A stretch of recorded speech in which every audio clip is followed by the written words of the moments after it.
Hey, this is Matt Lewis, and this is the Cinematography podcast. The following podcast contains explicit language.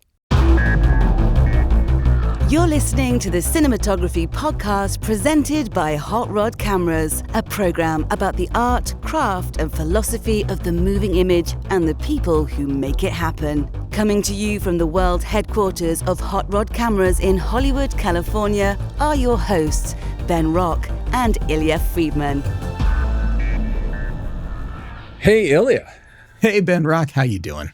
I am doing spectacularly here on a fine, super hot August day in Southern California. How about yourself? I'm doing pretty well on a moderately warm day in Portland, Oregon. Nice. So welcome to the Cinematography podcast. We have a great interview that I think a lot of people are going to find fascinating. We have Matt Lewis, who shot little show. Maybe you might have heard of it. It's called Adolescence on Netflix. Haven't heard of it. No, I'm kidding. Of course, everyone's heard of it. It's been incredibly popular, and it's getting groundbreaking. Lot of attention for its use of oneers, of use of the one take show. And when we say oneers, each episode is one take. It's not 1917 where they stitch multiple things in to make it look like one take. They fully rehearse and shot everything in one single take. And Matt talks about how they did it. Hint, he used Shot Designer, the app I always tell people about, very extensively. But it's interesting to hear, I don't know. He had so much good advice that I think any filmmaker, any DP, considering doing something even with like lots of big oneers, don't have to be 40-minute oneers, would benefit from hearing what Matt has to say. I think it's a gorgeous show. Hilarious. I came to it kind of late. I saw 28 years later, and we were talking to somebody on the way out, and they were like, hey, that's the kid from Adolescence. And I'm like, really? And then like that night I went home and started watching Adolescence, and I'm like, that's not the same kid. But by that point they had me, and it's such a good show. I mean, it is such a good show. And it's 4 very intense hours. And when you think about the level of commitment to making an episode that is all one take, imagine you get to the very end and then someone flubs a line. Imagine the pressure for everyone. Imagine the pressure for the focus puller if he misses focus or anything. Everything has to be so expertly choreographed, and he goes into a great deal of detail about how they went about doing that. And I learned so much just hearing him talk about how he did it. Yeah, it seems incredible. I am very much looking forward to hearing this interview. But Ben, first up is our close focus. And now, close focus. There's some things going on in the industry right now. What do we have to talk about? Well, we kind of considered a few different things for our close focus, but I feel like this it's a little wonkish, but it lands squarely in our wheelhouse, which is that the Oscar Sci-Tech Awards are considering 6 new areas to honor. And so those areas are small pyrotechnics devices that are safe to use in proximity of cast and crew. There's another name for that. Those are squibs, right? Isn't that a squib? Yeah. I guess so. I mean, a squib is a small pyrotechnic device. I don't know if there are other small pyrotechnic devices that would be different from squibs. Okay, yeah.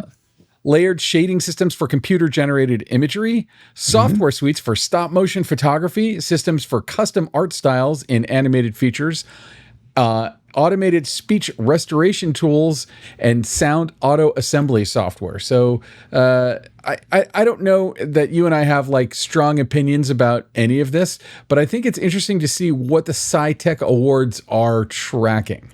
Yeah, I think so too. I think it's really interesting. A lot of people don't even know what the Sci-Tech is, and the Sci-Tech is the technical side of the industry. So it's like anyone who's involved in the camera technology, the lighting technology, or for example, these 6 new categories. This is sort of the Oscars for the people who make the movies happen, people who make it possible. All of the movies don't happen in a vacuum, and as much as some people out there would love to think that AI prompt will just magically generate a movie, the way the movies happen are hundreds or something. Okay, let's say at the minimum dozens, but quite often hundreds and sometimes thousands of people all work collectively using all kinds of technology to bring incredible stories to life. And these are the awards for the people who do the technical magic that goes into the technology that makes the movies possible. Yeah, and I mean, it's just something to. I think we can probably keep this pretty short, but I think it's something to kind of look forward to as we get into next year's Oscars to see who's winning it. And as you can see, it's not limited to camera technology. It's not even limited. Some of it's post production centric, some of it's production centric. I love that pyro is still in there. That like we live in a world where we still need pyrotechnics. We still need explosions and fires and stuff on sets with real, actual props and sets and stuff. We're not just all doing this stuff in post. Yeah, not at all. It requires a lot of physical items to make something happen. Yes, there's digital technology, but yeah, it requires real tools used by people. I realized, by the way, the irony of me saying that after like railing against having real guns on sets for a long time. My opinion hasn't really changed about that, but I definitely think that I think it's cool to have real pyro. That's something that's really hard to do well in post, as opposed to one frame of muzzle flash and some smoke. Yeah, there's all kinds of improvements these days in post-production. And so at some point, maybe it will all 100% be post. But right now, there's still a lot of stuff that's happening on set around people, and they need to make it safe. So check it out. I think that we can probably hop right into the interview with Matt Lewis, though. Let's do it. The Cinematography Podcast Interview. So thank you so much for coming on the show. I think your show might be one of the most talked about series on Netflix in the last several years. And people were telling me about it. And I was actually kind of late to the game. I went and saw 28 Years Later, and someone said, "Hey, the kid from that's in Adolescence." And I'm like, "Really?" And I went home and I started watching Adolescence. Totally different kid. But I was like, "Where's the kid?" But I was immediately, Well, I was immediately sucked in, and for people living under a rock who haven't heard about it, Adolescence is 4 episodes, each told in one unbroken shot. You're nominated for the second episode, which I would say is like one of the more like.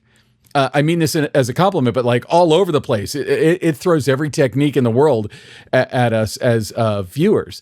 And I know that you've answered these questions in a lot of interviews, but I want to kind of hit the basics first.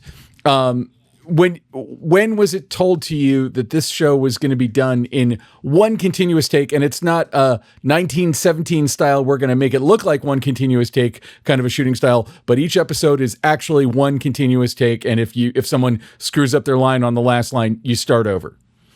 I was really lucky in that I was told very early on, like before any sort of deal had been reached with my agent. It was very much like I had made Boiling Point with Philip Barantini, the director, which was also a one-shot feature film. So then to off the back of that, immediately with Stephen Graham and some other people, there was discussions, about doing another one-shot show. And then they got Jack Thorne on board to write it, as well as Stephen. And so literally from just after Boiling Point and the success or like the interest from Boiling Point, it was like, okay, we're going to make another one of these. So I had plenty of warning to get myself emotionally ready for the challenge again. So what did you learn on Boiling Point that you were able to employ on this? Like, tell me a little bit about Boiling Point. Honestly, I'm afraid to say I haven't seen it. It's fine. So it's a chef drama. It's sort of it's a one shot, a 90-minute feature film set in the kitchen over the course of a night, sort of a slightly sped up version of service. So there's just before service, and then customers start coming in, and then something happens at the end of the night. Essentially, like it's 90 minutes of sort of gently building tension, and the whole thing's in a single shot. So you're following various characters, predominantly Stephen's character, but then other sort of side stories as well, navigating your way around the restaurant area and the kitchen, the back area, and outside in the street outside as well. So I think for me, that really deployed, like they're using the one shot for Boiling Point was something that I was initially unsure about going into, because I was like, will this translate for 90 minutes, especially as it's unbroken, like there's no stitches, and will it get boring, will it be nauseating? It was something that I was like, okay, let's see if we can work out like how to make this feel like the best way to tell this story. So in prep for that and in planning for that, it was trying to work out and pinpoint what we wanted it to say to the audience. And it was only once we worked that out that we sort of realized it was the correct tool for the job. And then what obviously a one shot does is it creates intensity. It creates sort of this like slight paranoia that something might happen because you've got this lack of editing. So you've got a lack of sort of breaks for your brain. So you always think, well, there must be a reason we're seeing this thing in front of us because something is about to happen to that thing or this person. So it creates a sort of this real, this psychological intensity. And then it was like, okay, that worked well for Boiling Point. It ramped and ramped and ramped. What we had, the limitations of that was funding. It was like a super low budget feature film. It also it was all handheld, which for me, in the language of the piece, it meant that you felt the presence of an operator, like a camera operator literally was deciding things. You could feel that slightly. So it felt a little bit more documentarian. I wanted to see if we could find something away from that, and so did Phil. And so it was very much like, can we do this but on a gimbal, so it's all smooth, so you can glide through spaces, not feel like there's any sort of decision making present. And we managed to basically deploy that technique for Adolescence, and we managed to make it feel like the camera was it just happened to be there. It was an inevitable sort of like floating force, and hopefully something that no one ever thinks about. And that's what we really wanted to try and make with Adolescence, is something that you never feel like the camera is a filmmaker. You just feel like you happen to be there. So that was like the challenge of it. And it was also to see where else we could deploy this one shot, and feel that tension that wasn't so directly threatening as the sort of threat of someone, of them. Basically, the crux of Boiling Point was that you were going to, they were worried if they were going to keep the restaurant essentially, and there was sort of like bankruptcy and all that sort of stuff. It was, can the one shot also give something to more mundane situations? And what can it do there? Which we saw a couple of times in Adolescence as well. So let me ask you the question that I have, watching it and know, when I saw it, I knew I'd already been hearing about it, and I knew that everything was one perfectly executed take. What is the advantage of doing it that way from an audience standpoint? What is the advantage? How is that a different experience than if you did like, Roger Deakins 1917 and did stitch takes, and came up with creative ways to stitch them? What is, I'm not saying that one is better than the other, it's two different techniques, but like, what made you decide to go that way versus the stitched way, which would enable you to do multiple takes at least? Yeah, I was going to say there's definite disadvantages of the way we've done it. So it's not like one is better than the other, because and those disadvantages were very noticeable quite often throughout production.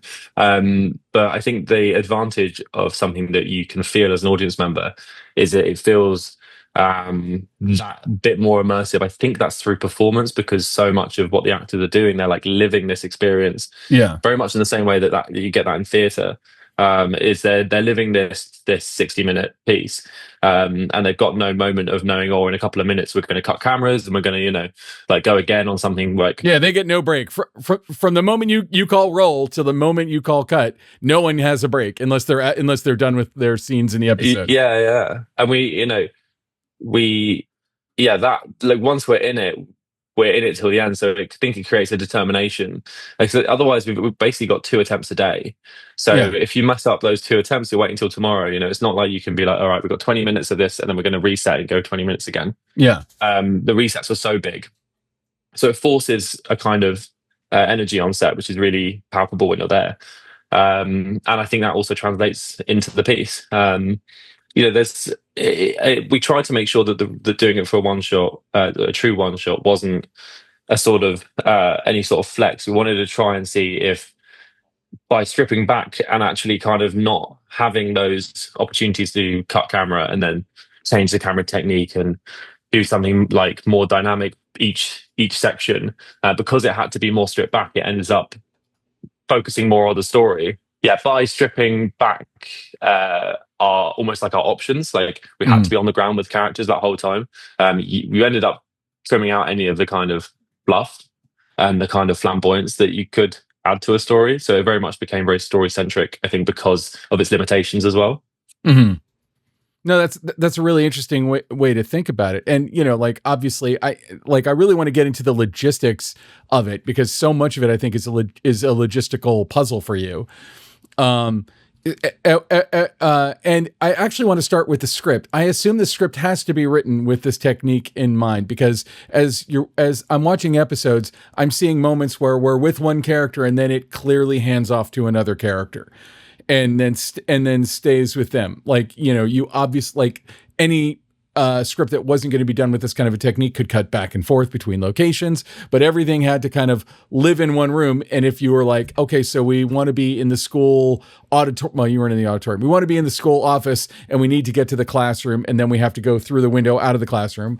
Like, you have to think through all of that, and I know you didn't write it, but from a writing standpoint, were there ever points where you or the director were kind of talking to the writer and saying, like, can't do that because we have to stay with this person? Or was there a certain discipline that had to be employed even at that level? And that might have been before you were given the scripts at all, but like, talk about that. Like, how was it specifically written for this technique?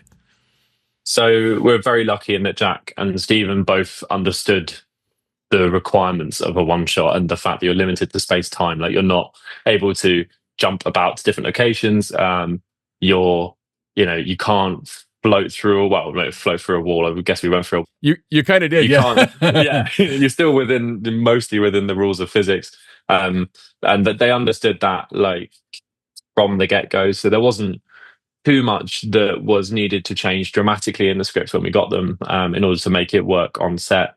Obviously, they didn't know the locations when they were writing it, and neither did we. So there was some adaptations that had to happen kind of once we found, especially the school episode. Obviously, the episode 3 in the psychiatric hospital and in the police station, we were able to design the sets, so we were able to make that cater for the script. But the school was a pre-built building, so you couldn't really knock down too many walls without the school being unhappy with us. So not too many. No, not too many, or any, unfortunately.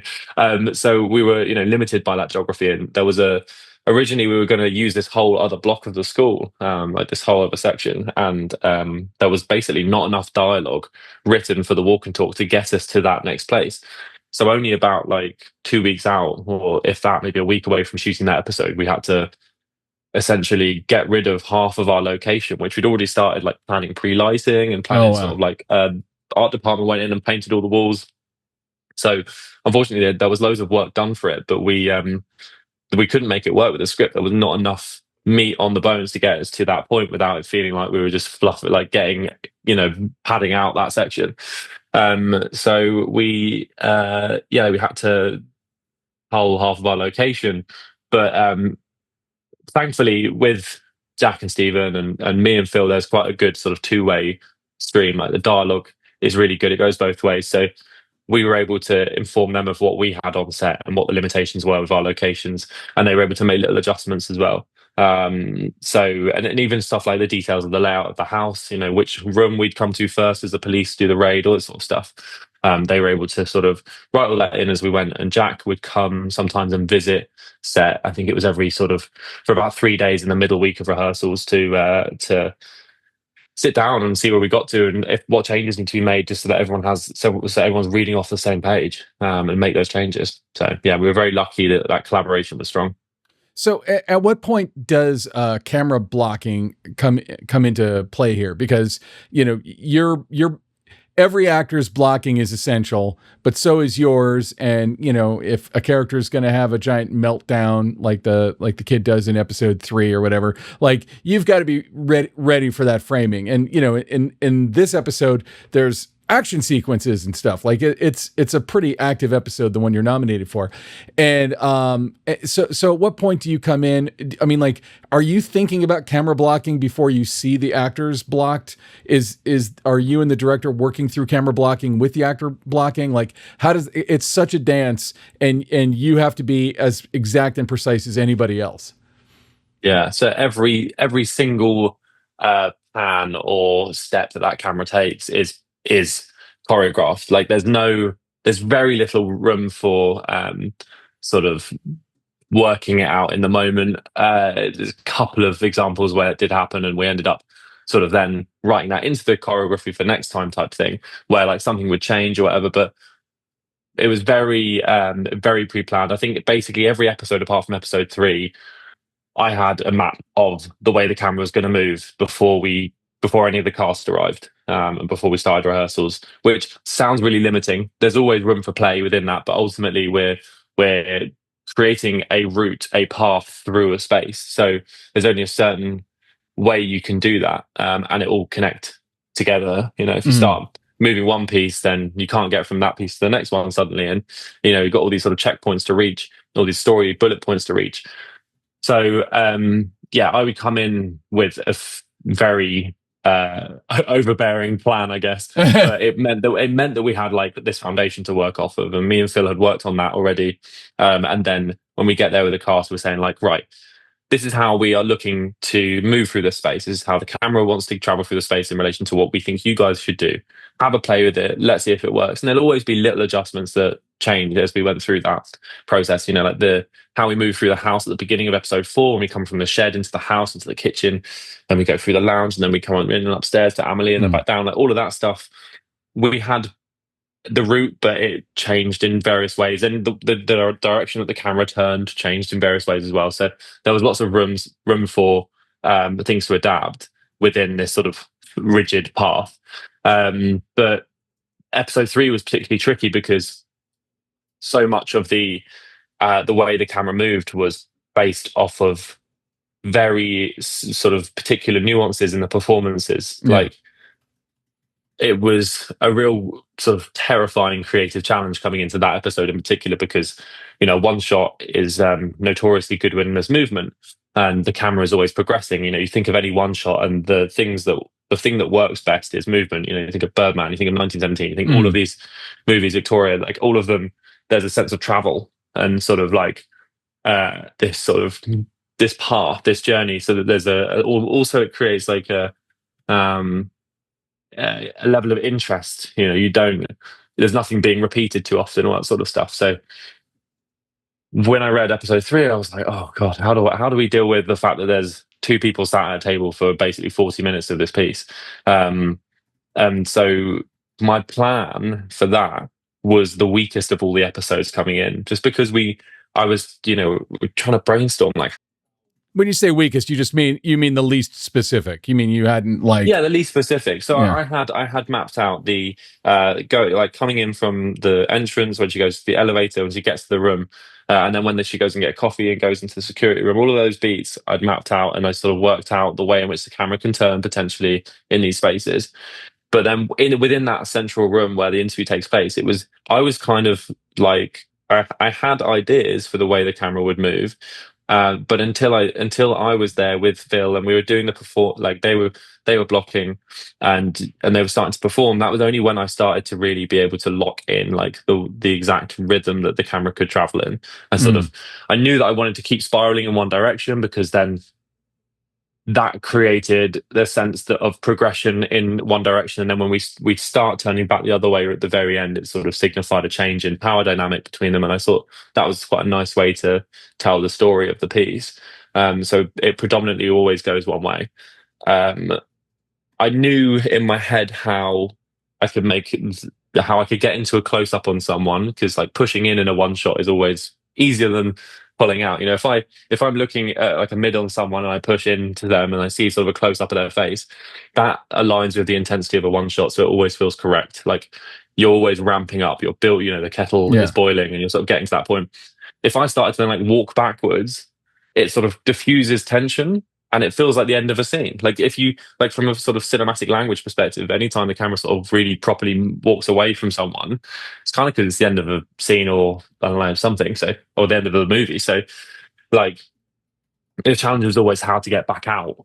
Once we got into these close-ups, how to get back out. And spiraling was a really good way of doing it, because you sort of don't notice that sort of gentle progression. I get it. I totally get it. Yeah, that's smart. But then equally, another good one was to sort of say we're looking across the table at someone, we sort of push in on their face, and then I'd move around them and then look back at the other person, and I've created space between the camera and that next person. Yeah. So just using like pivoting around people's heads, and that was what we used a lot in that episode.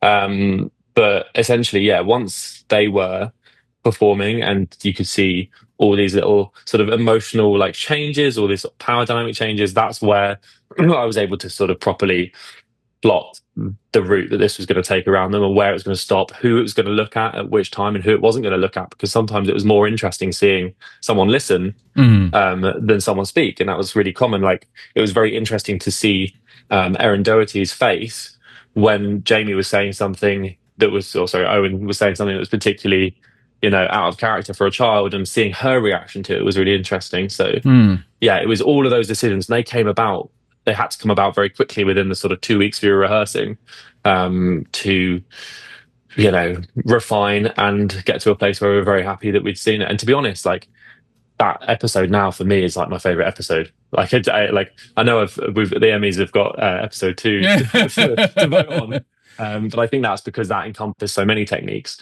But for me, 3 is like the sort of although it is, they're all as strong as each other and they're all different, but 3 is the one I'm most proud of because I was most terrified of it to start with, I think. and it felt I a can full see that. package episode. Like, it was very succinct. Happy with that. So when you say you're mapping it out, like, how are you mapping it out? Is there an app that you use? Is it just notations in the script? And then, like, how do you remember it? Because it's so much stuff, like so many things. And we haven't even got to it yet, but I want to get to, like, when you would switch entire camera support systems in the middle of a shot. But like, to me, that at least I would be like, okay, here's where we take it off the gimbal and put it on the drone. But, when you're in a scene like in episode 3 where you're just you just have to make these notations. How are you notating it? If you were giving another cinematographer or camera operator a suggestion about how to remember complex choreography, how did you do it? So the way I would map all of the episodes, and episode 3 was the one that was the hardest to do it this way, but I use an app called Shot Designer, which is like a top-down view of a scene. You can build a set within the app, or you can import like a floor plan or something. And you can map the route that the characters take, and you can sort of draws lines between all their positions and stuff, and then also the way the camera moves as well through that. And you can sort of pan it one way and look around, and sort of you can see roughly where all the beats are. So my brain was able to sort of picture this like top-down view of all the locations, which was really useful when it came to remember stuff.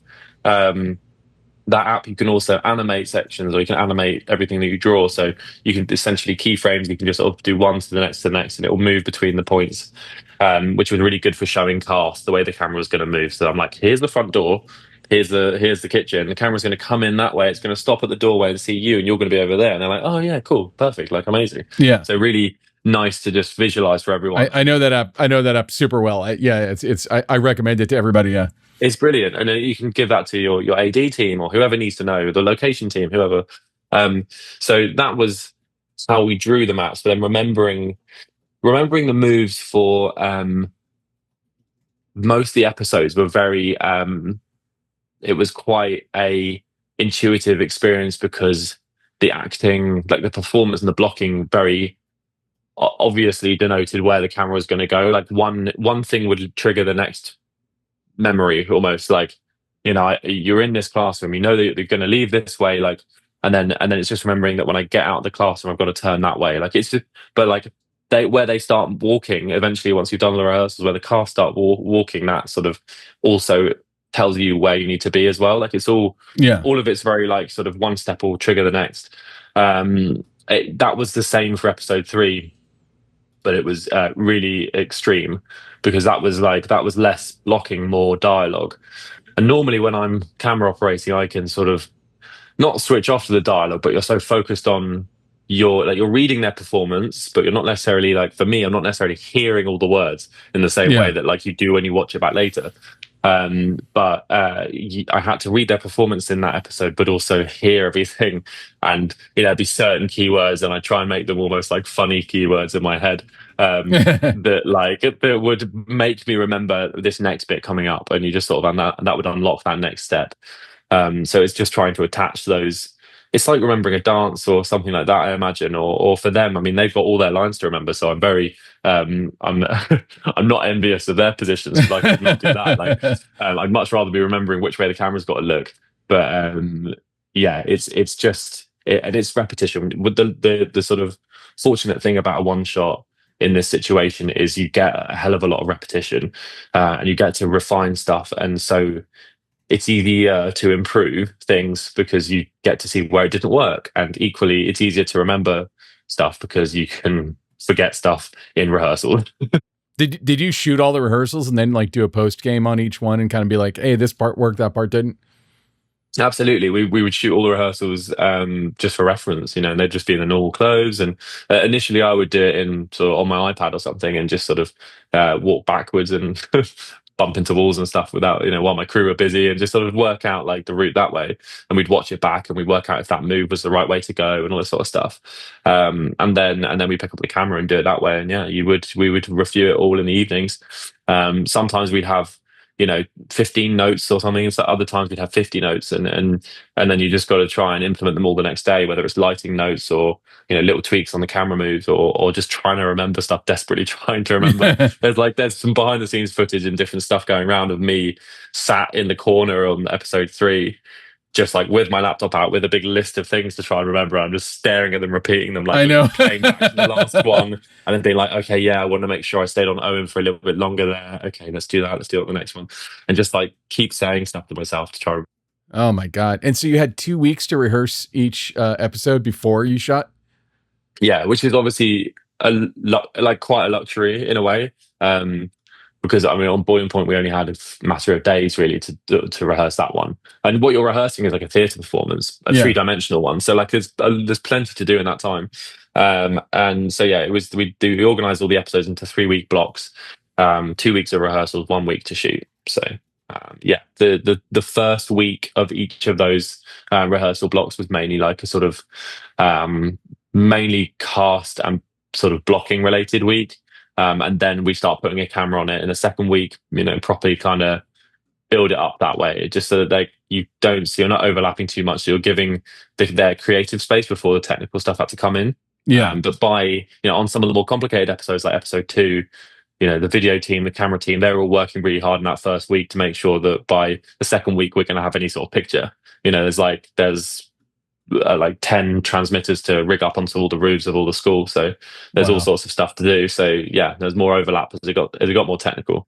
So how did you choose, how did you narrow down what lens to use? Because I feel like, a lot of your decision making had to come down to what lens and where did you land? Even like if you were like, hey, I'm just making this up. Hey, let's go with the 50, but then like, did you test a Cook 50 versus an Arri 50, et cetera? Like what was the lens? Because it's like the whole thing is going to be shot on one lens, right? There's no trickery, no lens swap. I mean, because there was moments where I was like, do I shoot different focal lengths on different episodes? Is that an interesting thing to deploy?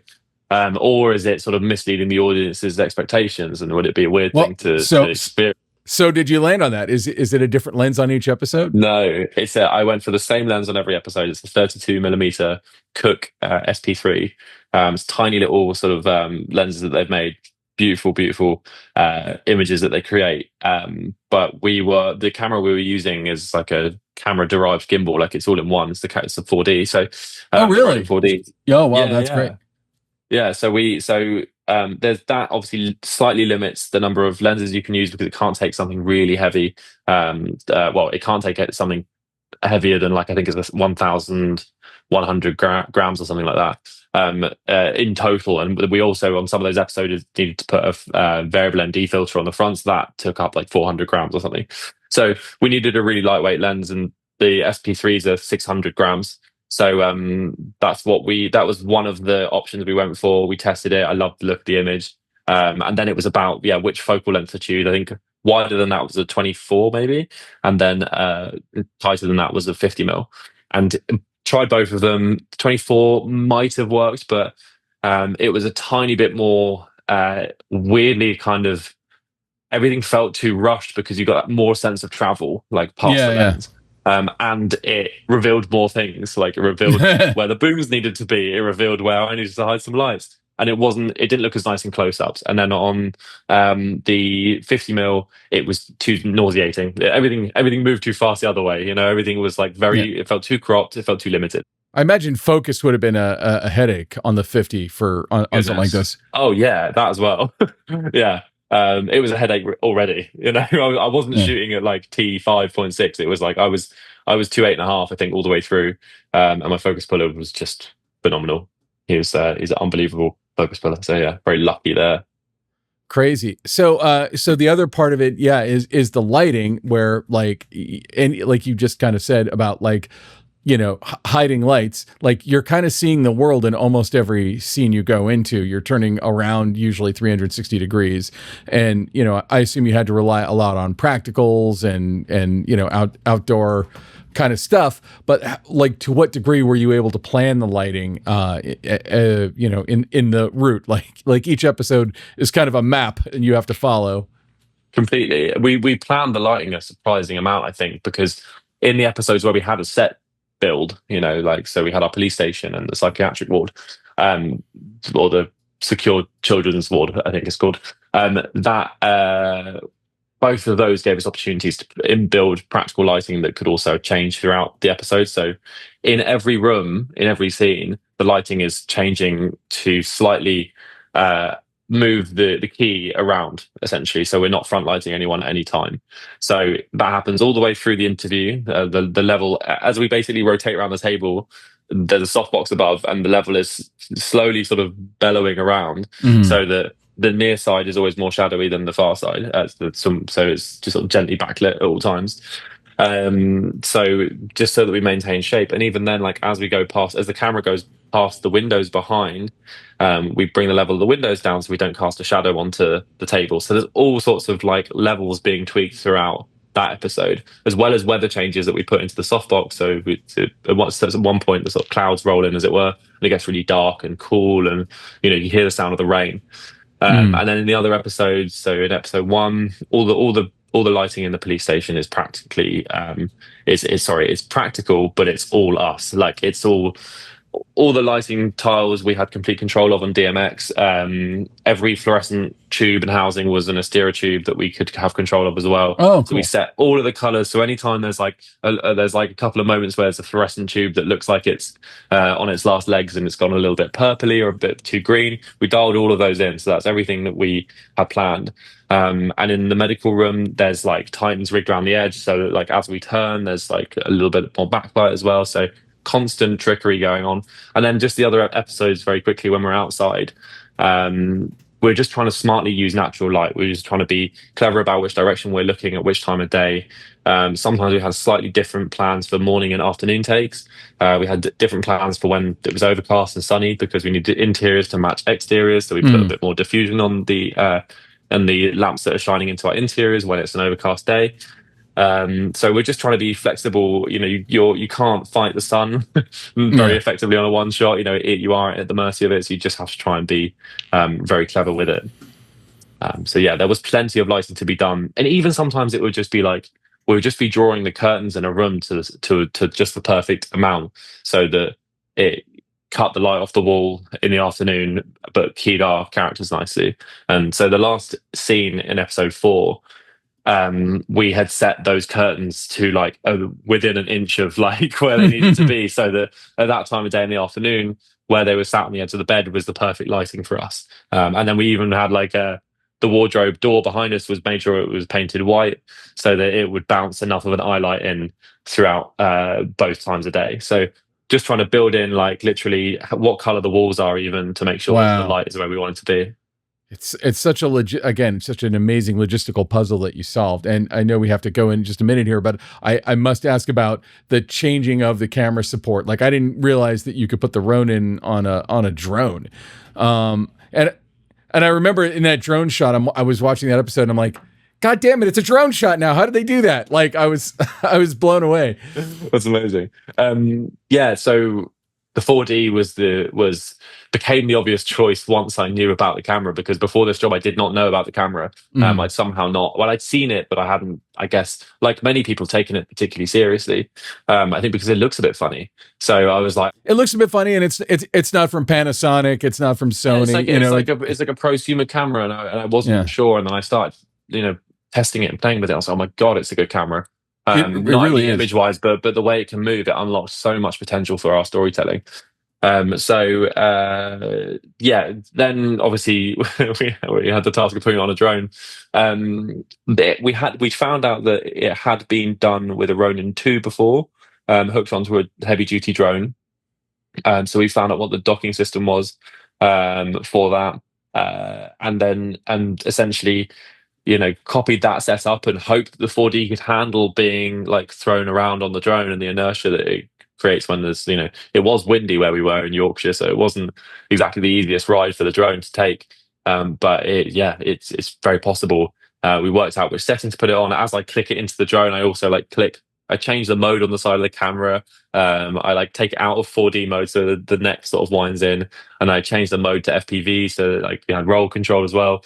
You're just sort of just working out the best way to make that camera fly, but it could handle it. And then at the other end, when it lands, I take the camera off and do the final bit all fine as well. So it's remarkable what it could do, to be honest.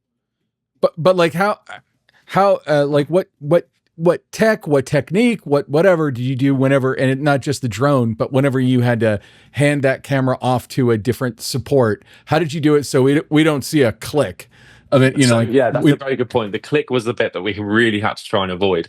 So the drone essentially was there's a system called a shot dock, which was made by Grip House, a company in the UK.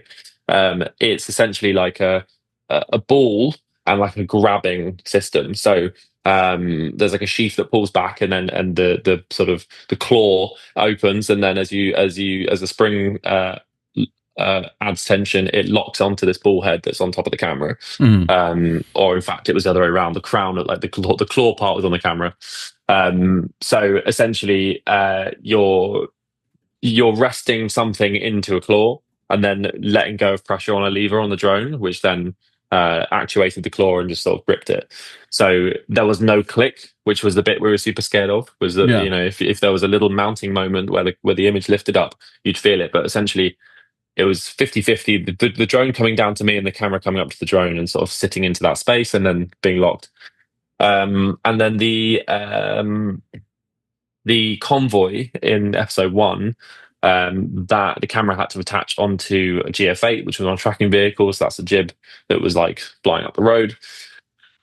We used a magnetic mount for that. So we basically had like a steel disc on top of the camera, which added so much weight, and it was super lame. But anyway, that was on top of the camera, and it went into a magnet mount, which sort of actuated in the same way. So I could rest it really gently.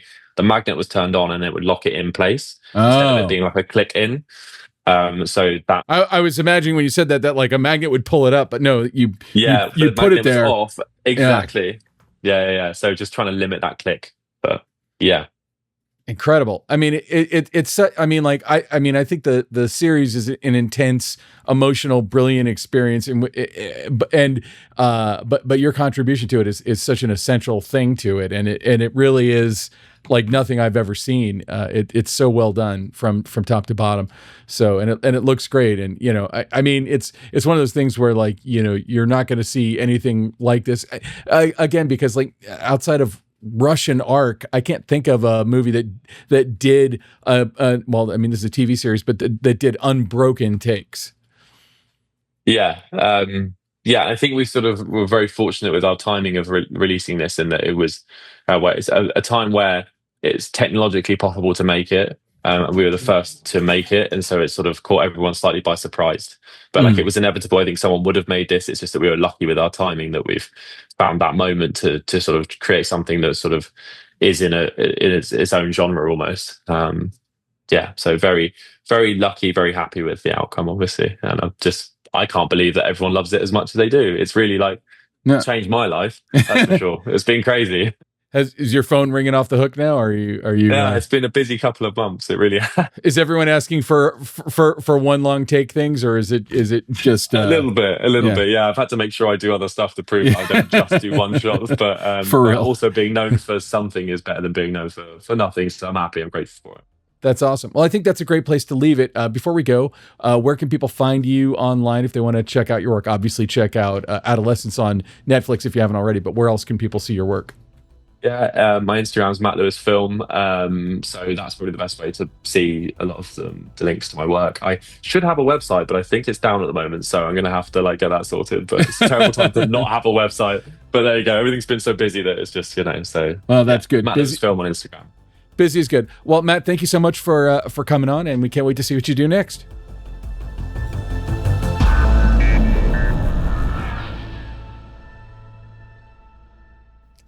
So that was Matt Lewis. Hey, Matt, thank you so much for being on the show. I can't wait to see what you do next. And everybody, please go to Netflix if you have access to Netflix and check out Adolescence. It's it's an enormous accomplishment all the way around. Cinematography, directing, acting, everything. It's such a great show. And now, short ends. All right, Ben, it is our short end time of the show. It's when we talk about our pet obsessions. It could be anything. It could be something that you watch, something that you experience, something that you found online. What is your short end this week? Well, my short end is about podcasts, which has been many times. And it's kind of a bit of news. And before I even get into it, I should say full disclosure, I have worked for Audible, which is owned by Amazon, and I may be about to work for Audible again. Ooh, congratulations. I have a project that may be going, I love working for Audible. They do full audio dramas, which are basically like movies without the picture stuff, movies without the stuff that we talk about here. It's old timey radio. It is kind of. I mean, it's audio drama, and but another audio company that Amazon owned or owns is Wondery, and Wondery was one of the pioneers of the modern podcast movement, and they got picked up by Amazon. And actually, my writing partner Bob DeRosa and I actually wrote an episode of a horror anthology show called I Hear Fear for Wondery, and they're an enormous company, and they were absorbed by Amazon, and now Amazon is splitting them up. And so there's some stuff that's still going to have the Wondery imprint on it, I guess, and I think that will be made through Audible. And then the rest of it is going to be sort of the Joe Rogan, Conan O'Brien style, video podcast with a famous host interviewing people they know and, yakking it up. And those are very popular, but it kind of swings around to something that I find, honestly, I don't find Wondery or Amazon depressing, but I find this trend, it doesn't please me, which is, I was listening to the Matt Bellamy's podcast last week, The Town, which is a great podcast, and they were talking about this and some other things, and they were saying it's the end of what they're calling the serial era of podcasts, serial being, it was the podcast that kind of blew it up for podcasts, that kind of came out of nowhere. A lot of people were not expecting Serial to be Serial. So that was huge. Yeah. And what that sort of means is, so Sarah Koenig was she was a This American Life person, and then she made this amazing, awesome podcast you can still listen to about a guy named Adnan Syed, who she believed was wrongfully imprisoned for a long time and was trying to help get him out. And it was a nail biter. It was a thriller. And it was true, and it was journalism. Yeah. Well, and true in that it was based on, it was true events. But, in this period of time, we've had, companies like Wondery, we've had companies like Gimlet, which was bought by Amazon. Spotify bought Gimlet Media, which Gimlet created, I would say, one of the best narrative podcasts ever. It was called Homecoming, totally worth checking out. There was sort of like a giant boom maybe 10 years ago. And it reminds me a little bit of the indie film boom of the 80s and 90s, where you had companies like October Films and Miramax and all these that got bought up by the majors. They got bought up by the studios. And then eventually, when they weren't like turning a massive profit, they were just dissolved. They were just let go. Kicked to the wayside. Yeah. And And I feel like, there was sort of an indie spirit. It's not indie film, obviously, but there was kind of an indie spirit amongst a lot of these podcast companies. In fact, Gimlet there was a podcast made by the founder of Gimlet called Startup that was literally about how he went about finding venture capital and starting it. And he included arguments that he had with his wife and how he came up with the name Gimlet and all the stuff. And Gimlet was like this very promising company. And then it got gobbled up by Spotify and then sort of let go. And I'm not saying Wondery isn't being let go. Wondery will still exist in a sense. It's just that I think that what's happening is that, you and I have learned that we have to release our podcast in video form, which, is not the first thing I wanted to do because I like listening to podcasts. I don't watch them usually. Agree. But thanks to, Joe Rogan, Conan O'Brien et al., like that kind of became the norm, that interview-based podcast went this way, and that's fine, whatever, cool. But I feel like we're losing a little something in that, people aren't going to want to put money into a series like Serial where there will be 10 awesome episodes a year, or, like a shorter run. What people are wanting is they're wanting creator kind of stuff where it's just like every week, same time, same bat channel, so and so who plays basketball interviewing their buddies, and I kind of go like there's room for losing both. something. Yeah, we're losing something with that. That's not fresh. That's not original. That doesn't come out of nowhere. You already know what that format is, and yes, there's a place for that. But man, what about the place for discovery? What about the place for new voices, new ideas? You could almost say that your short end this week is an allegory for entertainment in general in the face of the creator economy. So, well, I don't want to blame creators. I feel like there's, for the longest time on television, there were fictional shows and news shows and talk shows, and they all kind of worked, For sure. they could all exist. Coexist. And, no problem. And I feel like in the audio world that can happen too. But, the thing is that, for Conan O'Brien to bring in, whoever, Sarah Silverman, and yak it up for an hour, like that doesn't really take that. It takes the talent that they have as human beings to be themselves and be funny, and and I love those shows, but I feel like it doesn't take the resources and the team and the crew of putting together something like Serial. And I think the world should be allowed to have both. There's no reason to have one or the other. And I'm kind of wondering if this isn't a great time for somebody who had a different idea of what to do with the audio format to kind of go in and dominate, because the conventional wisdom is all saying zag. Now's the time, I feel like, to zig, and audio is a relatively inexpensive format to experiment in. So I couldn't agree more. So why not? Couldn't agree more. No, I think you're 100% right on this. All right. So what is your pet obsession this week? It's the Cinematographer's mailing list. Back before I remember the era. You got me into that like in know. 2002 or something. I was at least a member since the late 90s, so it had been around a very long time. But in those days, there were not a lot of options for getting accurate, or at least good, information about cinematography on the interwebs. It wasn't there. So before there were Facebook groups, before there were Red user forums, before there was DVX. Oh, sorry, it was DV Info and it was DVX User and all these other different places that sort of like became compendiums where people would get together and talk about. Before there was any of that, there was the Cinematographer's mailing list, which directly seemed to rise out of rec.arts.production Usenet for the people who really want to go back. It's even older than CML, but that is where I think I first heard about CML. And when I joined it, it was kind of like an oasis in the middle of nowhere. So first of all, it's a mailing list.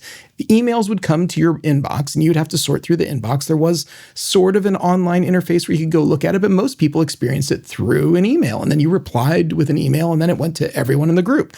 It still exists. And it was created by this really fantastic, amazing guy named Jeff Boyle. Jeff Boyle was a DP. He shot some major movies, and he really ran the CML as a community resource for cinematographers worldwide who, frankly, at that time, weren't easy to connect with each other. And it was amazing how you wouldn't find out, because there was probably 6 times the number of lurkers as actually people who participated in the I think CML. I was a lurker on it for a while. I was not. I'm sure there's in the archives lots of places of me either espousing, very intelligent stuff and probably making myself look like an ass. There's quite a bit of that, but I did not have that fear. So CML, I got to know a bunch of people. I think the first time was like at an NAB party that CML hosted, and I got to meet all these people in real life. That was really cool. So it was like a interesting international club of people. And I think that's originally how I met like Roberto Schaefer, who's still really involved today.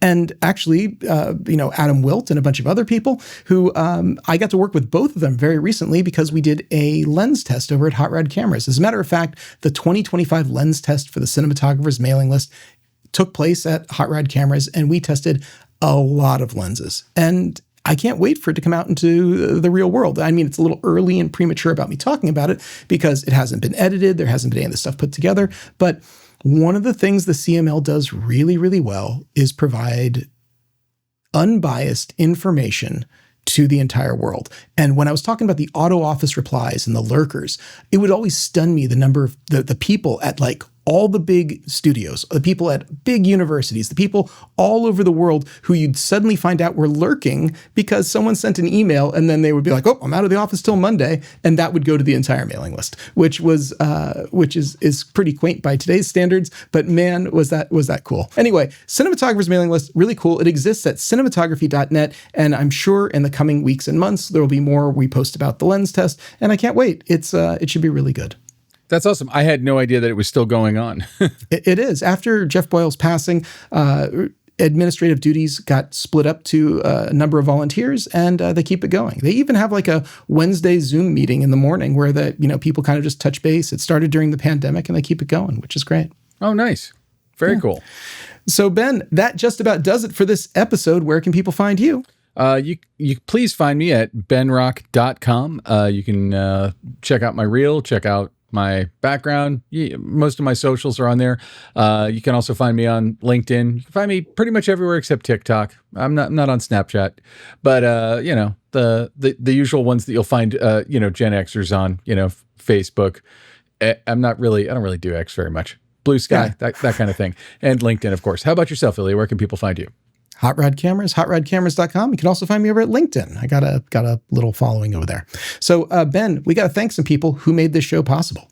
First, we got to thank Alana Cody. She's got us on double duty tomorrow. We're both interviewing we're doing 2 interviews.